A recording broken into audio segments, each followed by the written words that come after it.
Hi, Happy New Year from Dawn Ross Therapeutic Yoga. This is January 2016 Movement Moment. So I've just spent a couple of weeks in Salem, New Mexico, and the house that we rented was up a pretty good hill, and then there was another flight of stairs to get up to the top. I think my sister's Fitbit said it was the equivalent of 14 flights. And there was a pool in the backyard. Florence is reminding me. And so we went up that and down that, couple, if not 2, 3, 4 times a day. And it just really got me thinking about my hip function, and that I want to make sure that I'm able to do that type of trip and that type of walking in another 10 years and 20 years and 30 years, and if I'm lucky, 40 years, well into my 80s.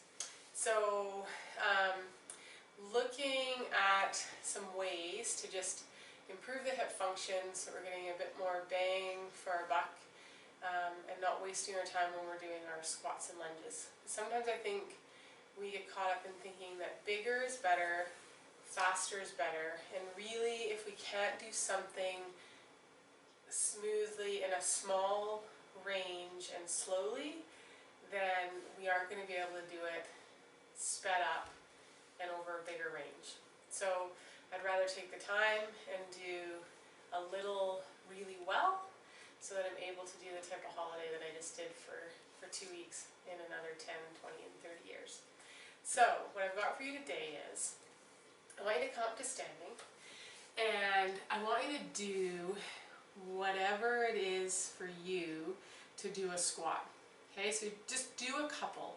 So you're going to come into your squat and come out of your squat, and as I'm talking, you're just squatting. And I want you to notice as you're squatting where your end range is, how the movement feels throughout your range of motion, and what is it that is dictating your end point. So is it that you feel off balance if you were to go farther? Does it feel like the hips either get caught up and can't go any further, or there's pain in the knee, or the ankles aren't going to come into any more flexion? So just notice where you're getting stopped in your squat and how it feels. Okay? So notice your breath. Notice how balanced you feel or steady you feel. Notice if at the bottom of your squat, could you stay there? Okay, and then do you have to hold your breath at all after you pause there for a second to come back up? So just notice all those things. Now what I'm going to show you is just a really super simple closed chained way to mobilize the hip and the ankle. Okay, and so what I'm going to have you do is come into a bit of a lunge. Just a super simple lunge, where the key is that front foot you feel connected through the heel, the mound of the pinky, and the mound of the big toe. And that front foot is suctioned onto the floor.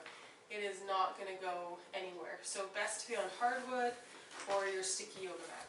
Now what you're going to do is take that back leg, keep that front leg planted, and you're going to step around.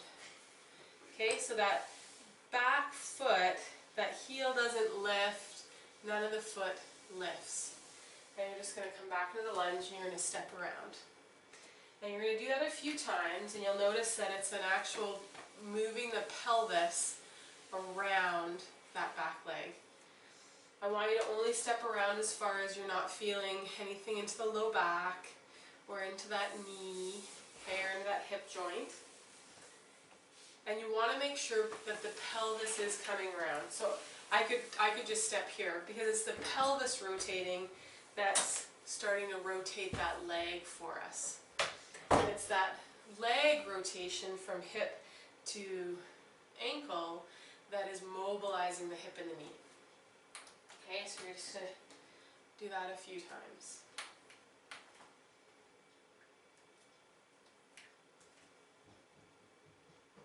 When you step around, you want to come to where you've got weight in both legs. Florence is back.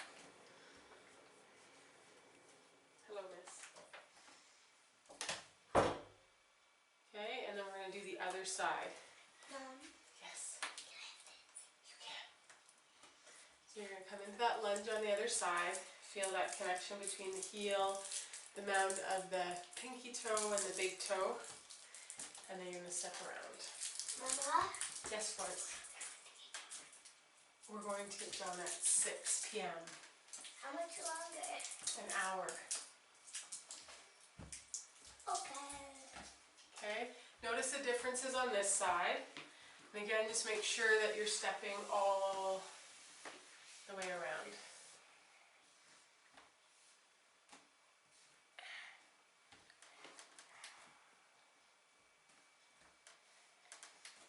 Okay, and what this is doing is we're mobilizing at the ankle and we're actually getting some supination, so there's some stretching that's happening on the outside of that foot. Okay, after you do it, 6, 7, 8 times each side, come back to standing, okay, and then come into your squat again. Okay, notice what's different. Is where your end range is, has it changed? Is the movement itself smoother? Okay. Is where you were getting stopped in your movement, has it changed? Does it feel a little bit like there's more space in the hip or in the ankle for that bone to move into flexion? Okay. The other tip or trick I'm going to give you is lots of times I'll hear clients or participants feel like their hamstrings are quite tight, and all the stretching they do for the hamstrings doesn't seem to relieve the hamstrings, and I used to be in that boat. As the legs got moving better in the pelvis, the tight hamstrings went away. But this is just a stretch, a passive stretch that you can do to get into the quadriceps, and you may feel a difference in the hamstrings as well as a result. So you'll just need a yoga mat or a folded towel or blanket, and you're just going to kind of zigzag it so you've got a little bit of padding. You don't want it rolled just because that'll be too big. And then what you're going to do is that padding that you've got, this bottom edge here, is going to go right at your AIS bones. Okay? And you're going to come down and lay on it. So then your pubic bone is a little bit lower. Move away from the wall here.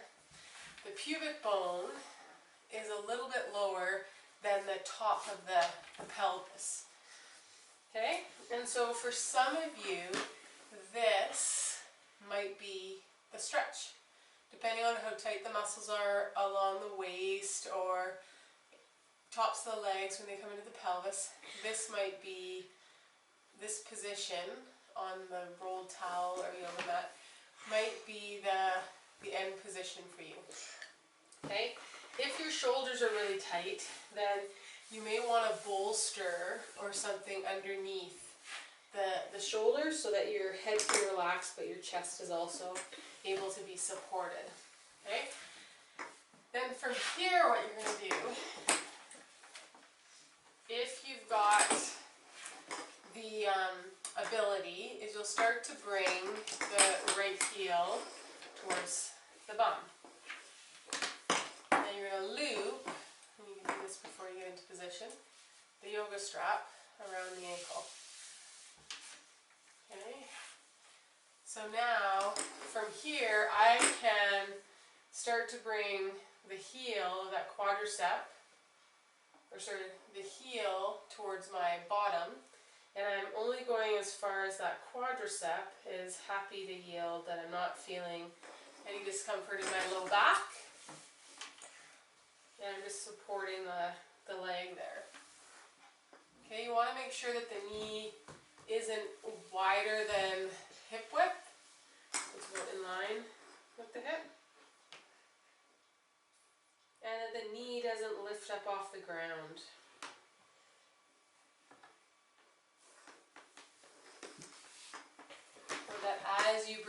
towards the bum, that the foot isn't sickling or changing position from where it started.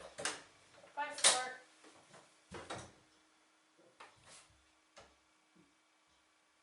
So when you can recline all the way down, and just roll that strap. Again, if the shoulders are tight, you can get a bolster underneath the chest.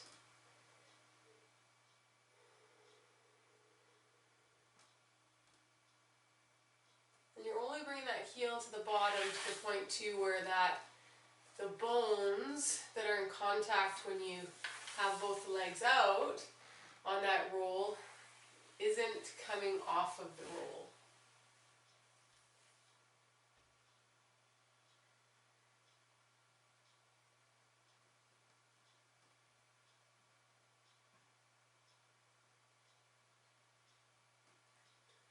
Okay, and you're going to release that leg down.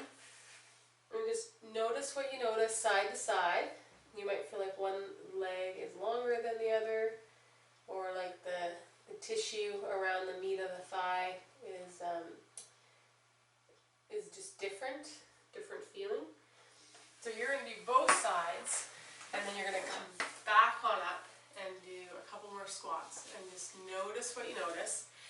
When you're coming into your squat, a few things that you can start to pay attention to. You can go back and look at the clip that I filmed with Ryan in May of 2015, where we were looking at how the hips are moving relative to the knees in the squat. So you can go there for a reminder. Another thing you want to notice is as you're doing your squat, pay attention to what your feet are doing. So for a long time when I'd be squatting, what was happening is my toes were having to lift, and that still sometimes happens today. So I know I've gone too far into my squat if I'm having to peel up my feet, because my feet are counterbalancing for me bringing too much weight back in my squat. So it can be fun and humbling to kind of play with, you know, what's the range that I can actually do where I don't hold my breath, where my toes don't lift up towards my shins, okay? And I pitch all the way back into my heels, where my knees aren't initiating the squat, that I'm actually coming in from the hip, okay? And that as I'm coming in, I'm only going in as far as that my upper body isn't coming all the way forward. So play with kind of where your true blue pure squat is, and I'd love to hear what you notice, what you notice about the movements that I showed you today, and if you've got any feedback or questions or comments, you can find me at dawnross.ca and send me an email from there. Thanks so much for joining me. Please know that with ease, change is always possible and life-changing. Namaste.